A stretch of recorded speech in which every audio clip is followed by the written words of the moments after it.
Edessämme on jälleen uusi kausi ja uudet kujet. Emme saa antaa viimevuotisen kutosdivariin putoamisen masentaa mieliämme, vaan lähdemme tämän iltaiseen otteluun rintakaarella ja voitto mielessä. Joukkueemme on saanut hieman ulkomaalaisvahvistusta. Alaskan farmiliigasta varsinainen kynämies Mr. Beginning. Hello everybody. Tämän iltainen taktiikkani pohjautuu Napoleonin ja Hitlerin sotasuunnitelmiin sekä myös Raateentien taisteluihin. Me emme lähde turhanpäiten hyökkäilemään vastustajan alueelle, vaan annamme kiekon heti aloituksesta vihollisille.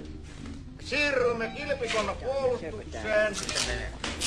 Ja kun vihollinen lähestyy omaa siniviivaamme, hyökkäjät luistelevat laidan kautta ja iskevät vastustajan selustaan, mielellään poikittaisella mailalla.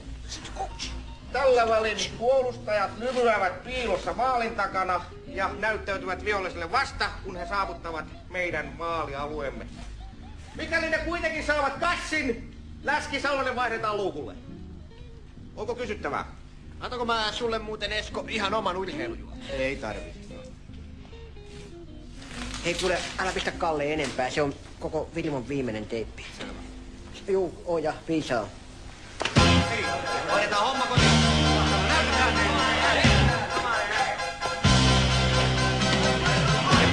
Laita kiinni. Kypärät päähän, poika.